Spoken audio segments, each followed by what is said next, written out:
We know now that the bulk of positions in the judiciary, in the state, across the state, and in the private sector, and in academia and media, are largely held by members of four communities. Take Kerala, for example. 18 judges from Kerala have gone to the Supreme Court. 14 of the 18 come from just three communities. Rahul Gandhi asked how many people amongst the media in a press conference are from the OBC. Put up your hand. Let him ask the same question in the Congress Working Committee. Some judges are openly speaking about their faith, about their religious faith, and about their view of society. And then the question is, how does this reflect in their judgments? We are not able to really, we are able to, but we are not permitted to analyze their work and to show, how to question whether their work and their judgments are driven by these views or not. And because then it becomes contempt of court. Even when a judge says that I was motivated by ideological grounds, that the communists are taking over temples, I want to stop that. We are not able to question the judgments of that judge because they will be hauled up for contempt. That there are no measurable performance standards for the courts. Must order a moratorium on the award of death penalty. How is the Indian judiciary faring? Are our judges representative of society? Or is it an oligarchy that is in charge? We spoke about this and more in a previous conversation with Dr. G. Mohan Gopal, and I thought it's vital to have a continued dialogue with him and engage with more complexities. Dr. G. Mohan Gopal was director of the National Judicial Academy of the Supreme Court of India. He is a former vice chancellor of the National Law School of India in Bengaluru. Thank you very much for joining us here at the News Minute. It's my pleasure, Dhanya, to join you again. So, my first question to you is that last time we spoke quite a bit about a caste oligarchy within the court, how that oligarchy sort of has taken over the court. A few weeks after that, DMK MP and senior lawyer Wilson had moved a private bill in the parliament asking for reservation in the judiciary. What is your thought about that? Do our high courts and supreme courts need to have reservation? Yeah, I think the issue of representation in the state, legislature, executive, and judiciary, was first surfaced in 1930, 95 years ago, by Dr. B.R. Ambedkar in a memorandum he submitted to the first Roundtable Conference in 1930 in London on a set of safeguards he wanted for the repressed classes. There he wanted. He warned in London that India would be ruled by an oligarchy after the British left. And we know now that the bulk of positions in the judiciary, in the state, across the state, and in the private sector, and in academia and media, are largely held by members of four communities, and at the national level, and two or three communities in every state. So this is actually what Ambedkar had predicted by using the word oligarchy, a small number of people. Oligos means small number, ruled by a small number of people. And that's borne out by statistics and borne out by data. Over 75 years, nothing much has changed. Take Kerala, for example. 18 judges from Kerala have gone to the Supreme Court. 14 of the 18 come from just three communities, and so on and so forth. So the solution that Dr. Ambedkar suggested in 1930 was representative democracy. And he said that what we need is due and adequate representation of all communities in the legislature, executive, and in the judiciary. Why is that? Because now I'm giving you my understanding of what he says, not quoting him. What is a community? A community, at the end of the day, is a mindset. It's a knowledge system. It's a set of values. It's a set of thoughts and ideas that are handed over from one, like any social group. A community is brought together by a set of ideas, and which are handed from generation to generation. They're dynamic, they're growing, they change, they're not constant, but they are very diverse and distinct. So India politically is a union of states under the constitution, but socially, as many sociologists have pointed out, and those who study Indian society have pointed out, and as we all know, India is a union of communities. very diverse communities. Some are religious, some are ethnic, some are regional, some are linguistic, some are economic. There are many, many multiple communities. We are all members of communities. Now, these communities have different axiologies in the sense of they value things in a unique way. Each of them, for each community, something is important, something is more important, something is less important. So, what we want in the judiciary, what we want represented, are these values. These axiologies must be represented, because there is such a diversity in our country of axiologies that we can't have the axiology of only four communities represented in the top institutions, because then their decisions will only reflect the values of that community, like was expressed by Justice Chidambaresh, God bless him, when he was a judge of the Kerala High Court, and he described the qualities of those who should rule India in a public Brahmin association meeting or something to that effect. And he described the qualities of his own community, and he said these are the qualities which are essential for anyone to be a judge or to exercise power in the country. Some words to that effect. Why? Because he was reflecting genuinely, sincerely, bona fide, the value system, or the which he has picked, which he grew up with in his own community at a subconscious level, and he genuinely believes that India will not be safe unless people with those value systems, including vegetarianism, for example, rule the country. Now, that's fine. He's entitled to that. We don't disrespect his value system. But there are many other value systems. So we want representation of all these value systems around the table of the Supreme Court, where 34 individuals sit together. They must represent all the main at least the important diversities of the country. They must hammer out their differences, and then from that must emerge a consensus that will reflect India. Reservation is only a tool for representation. Our aim is not reservation, but to have representation not of castes, not of communities, but of axiologies, of value systems, of ways of thinking, of mindsets by which we understand society, so that all these mindsets that together constitute India will be reflected in the institutions of state, which is now not the case. But tell me, Mr. Mohan Gopal, do you believe that in the situation that exists today, would it really be possible for this bill that Mr. Wilson has moved, the DMK MP, to actually be debated in Parliament and that it would be seen through? Do you think there is a possibility of that at least? No, I think this is a life and death struggle. If representation comes, the oligarchy ends. See, Ambedkar came up with a solution to instantly dissolve the oligarchy, which oligarchy means only four communities dominate all these institutions. If you have due and adequate representation of all communities, the oligarchy ends. So they're not going to agree to it. So the oligarchy imagines that the constitution does not provide a fundamental right to vote, whereas another group of people with a more diverse axiology representing marginalized groups wouldn't see in the constitution very clearly a fundamental right to vote.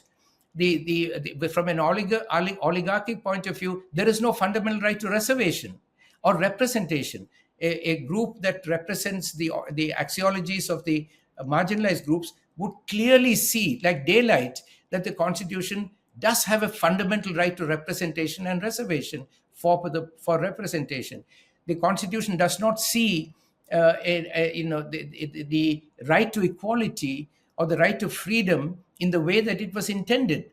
The right to against discrimination was used within 4 months of the constitution coming into force in Chempakam Dore Rajan to use to reverse representation and restore a 65% share for 2.5% community in Madras. The first use of Article 15 was to preserve the oligarchy, not to overturn it. So therefore, what we are saying is, yes, as long as the oligarchy is in control, this kind of proposal will never see the light of day. What is the solution? The solution is, first of all, we must ask for representation in the political parties. Rahul Gandhi asked how many people amongst the media in a press conference are from the OBC. Put up your hand. Let him ask the same question in the Congress Working Committee and say how many people are OBCs, how many people genuinely from non-Varna communities, not the Savarna OBCs, but people who are outside the pale of the Varna system. How many of them are in the working committee with consequential positions and a consequential voice. And you'll find there's no representation. So perhaps the first place to begin is to demand due and adequate representation in consequential positions in political parties, which means democratization of political parties. From there, selection of candidates, selection of office bearers, and then you find the parliament and legislatures will represent these multiple axiologies, and then you will be able to bring about legislation that will bring about a change, will actually institute a constitutional amendment that will institute representation in the constitutional courts, which is necessary, absolutely necessary. In the first answer, you spoke about a judge who spoke about his values, right? Recently, we had, in fact, the News Minute had reported about two judges of the Karnataka High Court, Justice Krishna Dixit and V. Srishananda. They both attended this convention, which is organized by the Akhila Karnataka Brahmana Mahasabha. And there was a lot of criticism. But how do you see this today? Judges openly going for these kind of events and then extolling virtues of their community. How do you see that? There was also, I mean, there are also increasing number of judgments that do this. There was a judgment in the Madras High Court which goes into great detail. It's that judgment on the Sanatana Dharma controversy. One of those judgments is extraordinary detail, putting forward really one perspective of axiology of caste and Sanatana Dharma and so on, which is not countered by anything else. So yes, some judges are openly speaking about their faith, about their religious faith, and about their view of society. And then the question is, how does this reflect in their judgments, right?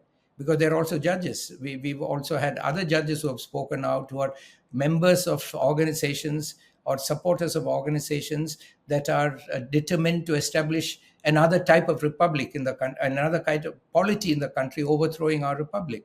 So we are not able we are not able to analyze and publicly discourse and examine and ask the question: are these judgments being biased, not by this is all dated question of post-retirement office, or judges acting under pressure. That's not the big danger today. The big danger today is that there are a few judges who are committed to a value system and an axiological framework that is not coming from the Constitution. They're publicly speaking about it while they're sitting judges, and yet we are not able to really, we are able to, but we are not permitted to analyze their work and to show how they're to question whether their work and their judgments are driven by these views or not. And because then it becomes contempt of court. As a result, many judgments which are being delivered are resulting in people questioning the Constitution rather than the judges. And so the consequence of this prohibition of analyzing the personal bias and personal background and social background of judges is that people are losing faith in the Constitution and the judicial system. I can give you the example of the Padmanabha Temple judgment, if I may. The Padmanabha Temple judgment initially came to the Kerala High Court. The question of whether the successors of the last ruler of Travancore could be the controllers of that temple. And Justice C.N.R. Nair in the High Court, Kerala High Court, wrote an excellent judgment, very constitutionalist judgment, explaining why the last ruler died and it was not intended to be handed over to his successors, and therefore he ordered the Kerala High Court in a very well recent judgment. He's actually one of the finest judges we've had in the Kerala High Court. We handed over, and he ordered that the administration should be handed over to the government with a committee headed by including the judge, the district judge, and so on. Now, after this went to the Supreme Court, and two judges of the there was a bench of the Supreme Court that decided this issue and reversed the Kerala High Court decision and handed the temple back to the royal family. I'm not getting into the details. What is relevant is that there is a video that widely circulated where one of the judges, I don't want to name the judges, it's not relevant, but one of the judges on that bench is actually saying in the video that, look, my colleague on the bench and I, we were determined to stop the communists. Communists are taking over all the temples, and we were determined to stop that, and explain the judgment from that perspective. Right now, it was not the communists who were taking over the temples. It was the Kerala High Court that handed over the temple in a recent judgment for a very elaborately analyzed constitutional law position. Now, this judge is saying this, right? In fact, our complaint is that the communist government is actually excessively supporting religion. In this Shabarimala women's temple, they're not implementing that women's entry decision. In the case on the temple, that requirement that only people born as Malayalam Brahmins can be priests of Shabarimala temple, the government is sort of sitting on the fence and not opposing that utterly unconstitutional requirement. So our complaint is communists are really not fighting the temple authorities and temple traditions, not that they're taking it over. Now, in this case, we are not free to question, even when a judge says that I was motivated by ideological grounds, that the communists are taking over temples, I want to stop that. We are not able to question the judgments of that judge, because they will be hauled up for contempt. And so we need to, and the result is the people think that the constitution permits the royal family to hold on to the Padmanabha temple, and they're saying, what will the constitution? Are you suggesting that that how courts look at contempt itself um, Yes, yes, should yes. perhaps be overhauled now? I'm saying that this time has come now, because of the phenomenon that you identified and we're discussing, that judges are openly, maybe it happened before also, but now there's a lot of the executive branch is supporting it. There's a lot of social media support for these views, and we are seeing judges expressing their views, which are anti-constitutional, and there's an they seem to be expressing views that show an anti-constitutional bias, and many judgments are flagrantly violating well-established constitutional principles, as the marginalized communities see it. Marginalized communities see the constitution as strongly supporting democracies, secularism, socialism, and we read the constitution that way. We know from Dr. Ambedkar's work and his interventions in the Constituent Assembly that it is meant to be that way, representation, social justice, but the Constitution is being read by some judges in totally the opposite way. But we are not able to question the impact of the social views of those judges and social background of those judges on their judgments, and therefore, what is the consequence? People are saying this constitution is not effective, it's not useful, it is actually on the side of a theocratic state, and it is on the side of the oligarchy. But that's the opposite argument cannot be made. So, in addition to the need to question the judgments, like EWS judgment, right? It fundamentally destroys the idea of representative democracy, because it delinks reservation from representation. Reservation was meant only to give representation to the unrepresented. Now that tool has been taken and now can be used for increasing and protecting the share of the unrepresented communities within the state. So it's the role of reservation, the only tool for representation, has been reversed in that judgment. When I argued in the Supreme Court, I told the court openly, I said, this is the ADM Jabalpur of social justice, the CWS case. They gave a judgment. We were very happy that the two judges, very, very excellent judges, gave very good judgment striking down the amendment. We filed a review petition. We asked for that review petition to be heard in open court. There were serious issues to be discussed, but the review petition was discussed without hearing, by the court, and under the Chief Justiceship of Justice Chandrachud, where it was dismissed without any hearing. Now, what do? So, do we let the people think that the Constitution of India permits the preservation of the oligarchy using reservation and protection of the oligarchy using reservation, or is the Constitution of India trying to or providing an instrument to demolish the oligarchy using reservation for representation of the unrepresented? So when people feel that that the Constitution is providing for the protection of the oligarchy, they're losing faith in the Constitution. So we should be able to question the role of the three judges who are in the majority, right? What is their view? What is their what how what is their personal view of towards these issues? To what extent?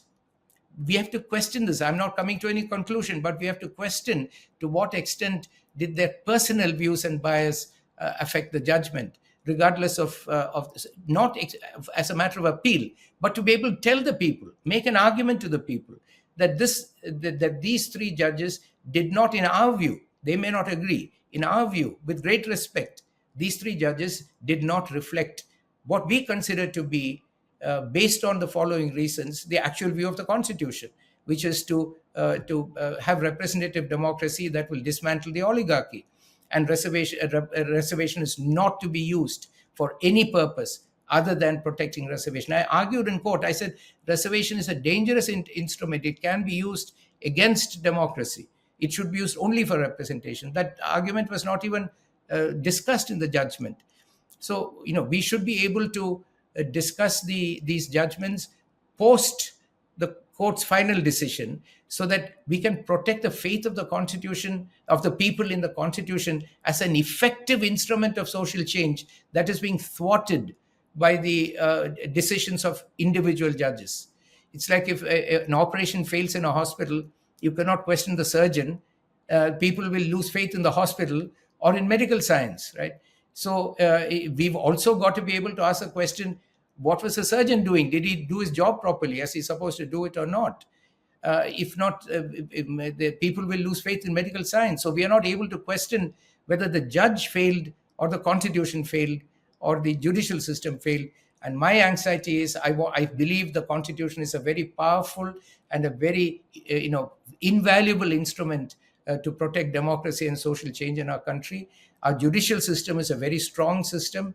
It can protect and defend rights in our country. But when there is failure of individual judges, we must be able to, without threat of contempt, be able to take a view that this is what happened, and let the judges not be shy to come out and explain their own views as well.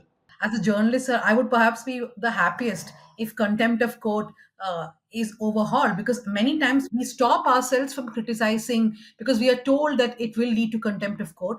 I now want to just shift our focus to a sort of a different topic, which is that recently the Supreme Court has expressed concern over the fact that we do not have proper appointments or enough appointments in district courts, that there are not enough judges, even in the high courts. So one is that how much are the lack of appointments actually impacting our judicial system, especially in the district court system? I also want to quickly get your thoughts on why are we not paying attention or more attention to the quality of our district judges? See, what I find is at all levels, in all countries, judges mirror society. And no judicial system can be wholly better or worse than a society, because people are drawn. And the system is not just the judges; it's the lawyers, the bar, it's the staff, the police, the investigators. All this together form the court. Court is an activity, right? In which there is a mandatory requirement of all these people. They're all drawn from society. So I can tell you that if you look at the judicial system in Kerala, for example, where society is relatively little bit more democratic and there is more questioning and all that, I think that there is much more efficiency and much more faith in the judicial system in Kerala, and much less concern about corruption. In fact, most people believe that no one thinks that the judicial system is corrupt. There are I'm sure there are individual allegations, and there is a system in all the high courts to look into that. Actions are taken. They should be more transparent about all this, but they're not. So when the system is more democratic and transparent, they work better. So we cannot generalize the same way about the state judiciary across the country. But some other states which are highly oligarchic, highly feudal, the system is not doing well at all, and the level of trust and confidence is low in the system. But over the last 15, 20 years, I think there has been a significant increase in the number of judges. And I've been personally witness to that. There's been a significant improvement in the infrastructure. There's been a significant improvement in the recruitment and quality, because there is an examination. There are some little bit better processes for that, even though they can be much better. But we are moving in the right direction, and the numbers also show that while there are a lot of cases that are languishing, the average period in which some of these some sessions cases and so on are decided overall across the board have come down. So if you take the Grishma case or the RG Care case and look at the timeline, or many other judgments recently, look at the overall timeline. In many cases, in serious cases, it's still slow, but it is improving. But the problem is, again, that there are no measurable performance standards for the courts.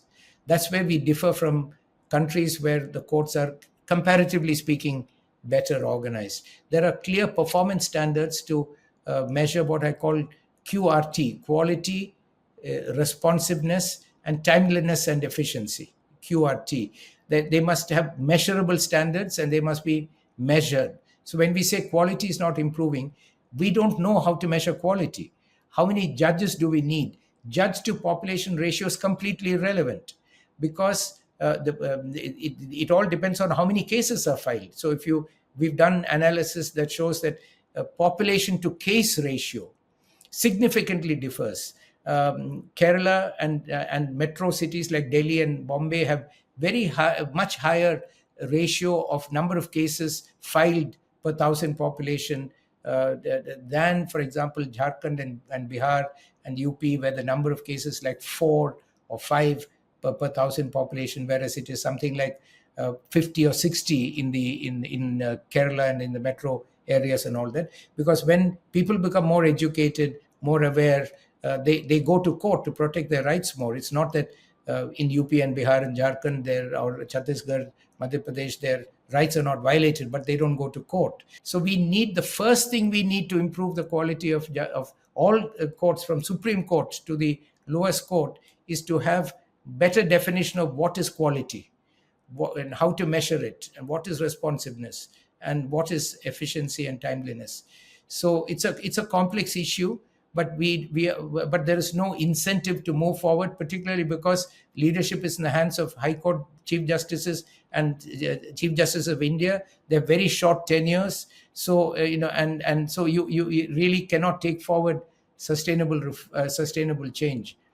The situation improved in Singapore, for example, when one judge was Chief Justice of Singapore for over 20-25 years.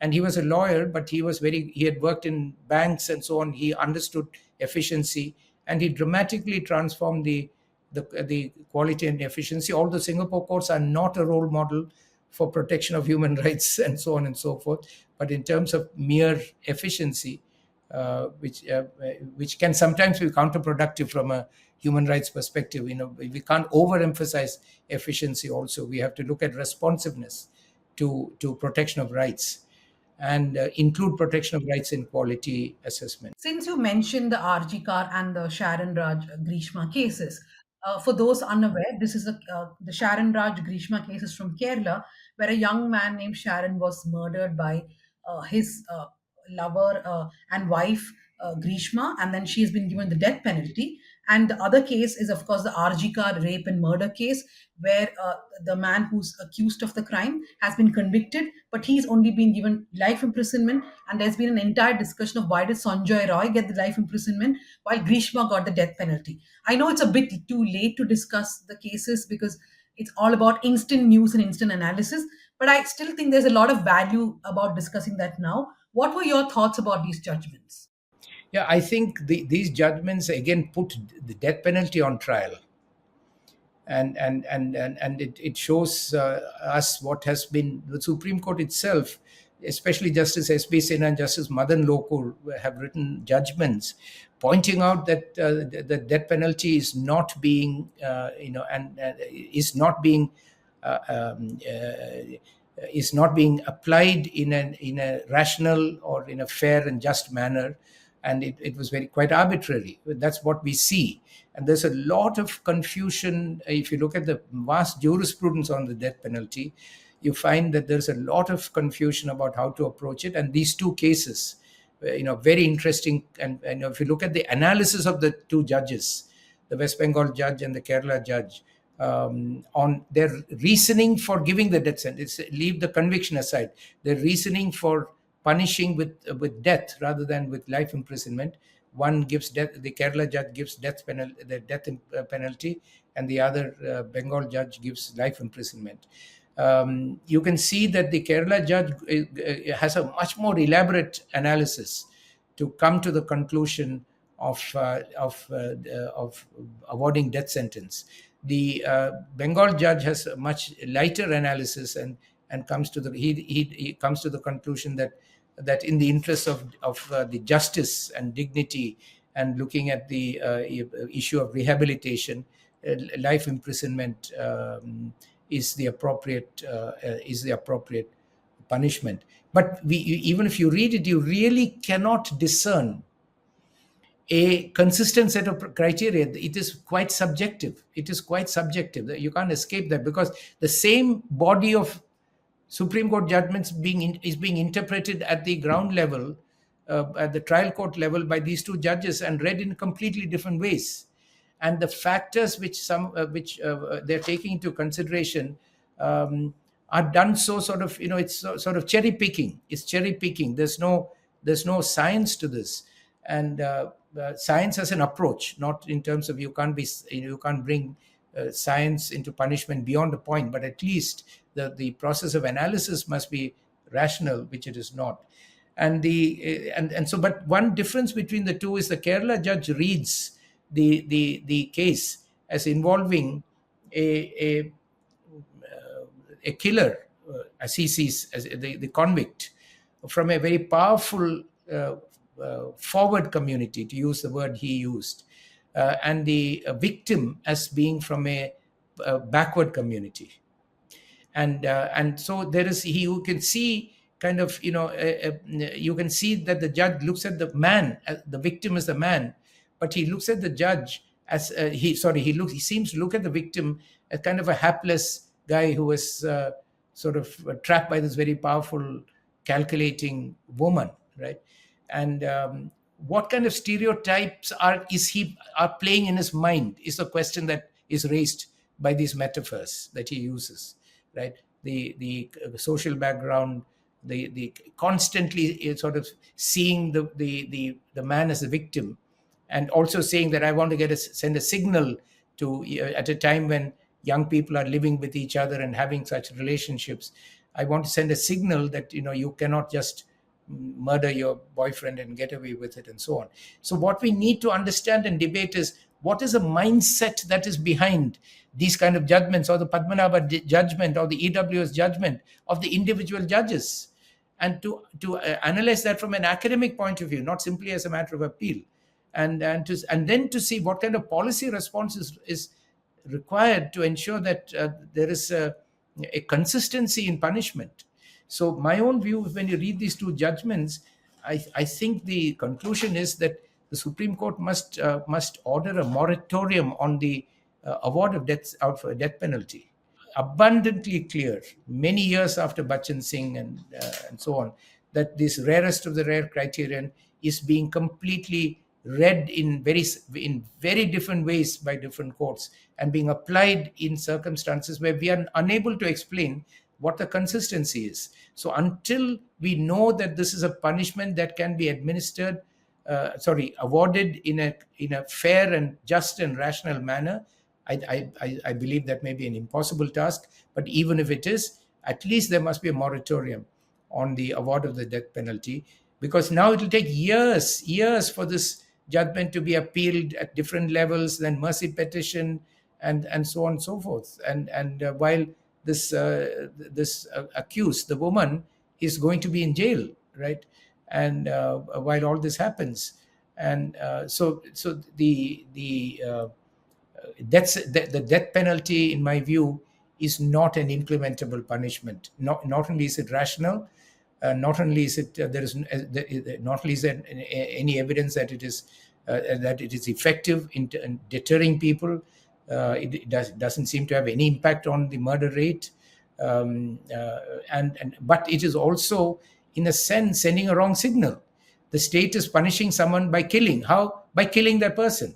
So the state is giving a message saying killing is not wrong. As the question is, do you have a justification for it? The state has a justification to kill.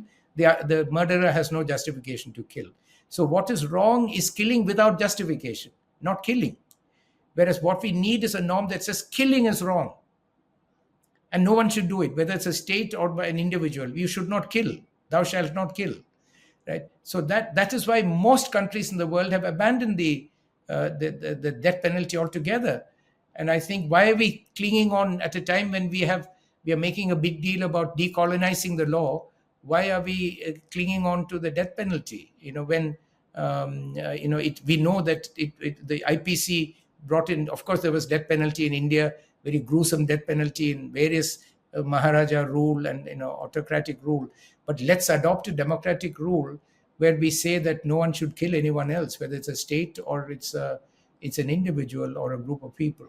Why should the state kill with or without justification? There should be a moratorium on death penalties. So a lot of thoughts packed once again in the interview. Thank you very much for that, Dr. Mohan Gopal. We'll come back again when more things happen in our courts and our judicial system.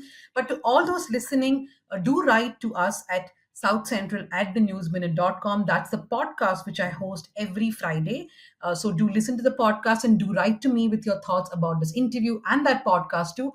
Remember, the News Minute is a platform that is supported by its subscribers, not by any corporates or political parties. So become a subscriber. It's just 500 rupees per month. Allow us to do our journalism, support us. Thank you very much again, Dr. Mohan Gopal. And I'll come back to you with a different discussion at a different time. Thank you very much, Dhanya, for another very interesting discussion. Thank you so much.